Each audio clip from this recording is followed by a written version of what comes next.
শ্রম সংস্কার কমিশনের সুপারিশ বাস্তবায়ন, শিল্প প্রতিষ্ঠানে ছাঁটাই বন্ধ করা, অবিলম্বে সকল শ্রমিকের পাওনা পরিশোধ করা সহ 10 দফা দাবিতে রাজধানীতে শ্রমিক সমাবেশ করেছে বাংলাদেশ গার্মেন্টস শ্রমিক সংহতি।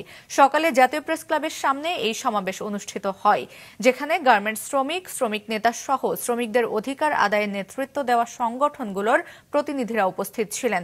বক্তারা বলেন, গণ অভ্যুত্থানের অর্জন রক্ষায় ঐক্য গড়ে তুলতে হবে। শিল্প প্রতিষ্ঠানে গণতান্ত্রিক শ্রম আইন, যৌন হয়রানি মুক্ত কর্মপরিবেশ এবং বেতন সহ মাতৃত্বকালীন 6 মাস ছুটি নিশ্চিত করতে হবে।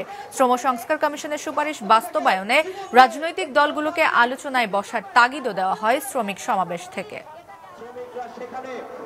কোনোভাবেই এই সুপারিশ যেন মলাটবন্দি না থাকে। এই সুপারিশ শুধুমাত্র সরকার কিছু জিনিস বাস্তবায়ন করবে, ব্যাপারটা এরকম না। এই সুপারিশ শ্রমিক আন্দোলনের একটি দাবিনামা হবে। এই সুপারিশ শ্রমিক আন্দোলনের জন্য একটি ম্যাগনা কার্টা হবে। এটাই হচ্ছে আমাদের দাবি।